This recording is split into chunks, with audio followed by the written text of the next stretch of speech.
kasi kaya pati ako nagkanda leche. Pagiging papaya ko, promise babaguhin na.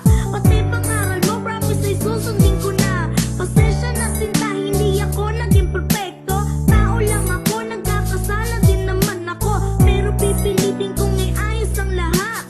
Basta pangako mo, hindi ka na mawawala. Sana ang mga pagkakamali ko ay iyong patatawarin na.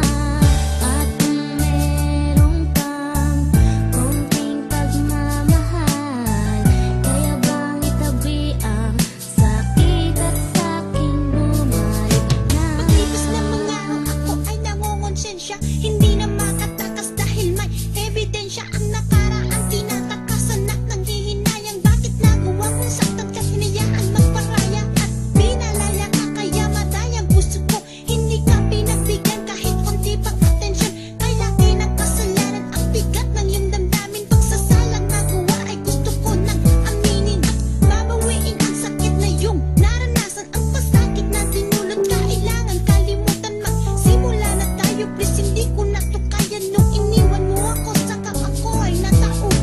Nanghihinayang ako sa ginawa sa'yo, ni hindi kita pinigilan sa akin lumayo. Hindi man lang naisip na ikaw ay tinataksil, na ikaw dapat ang taong kailangan kong mahalin.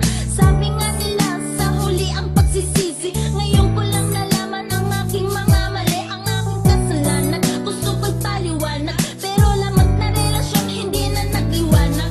Ginawa ko sa iyo, kaya pa ba naburahin? Kasalanan na laki, kaya pa bang limutin? Bago matapos ang kata, hinihingi ko ang pasensya. Sana nga maibalik ang dating pagsinta. Pinagmalas diniyon ang iyong larawan, habang di masaksi ang aking nararamdaman. Simula na mawala ka ngayon dito sa buhay ko, di ko maintindihan ang sigaw ng puso ko. Para bang ako ay natabunan ng kasalanan? Mababalik ko pa ba ang oras ng kasigahan? At panahon nang tayo ay nagkakatuwaan, pero ito natigil sa puot at iyak. Ilang taon pa ba ang aking bibilangin para sa buhay ko ika'y muling bumaling? At paano ba maaalis lahat ng kasamaan na aking nasira?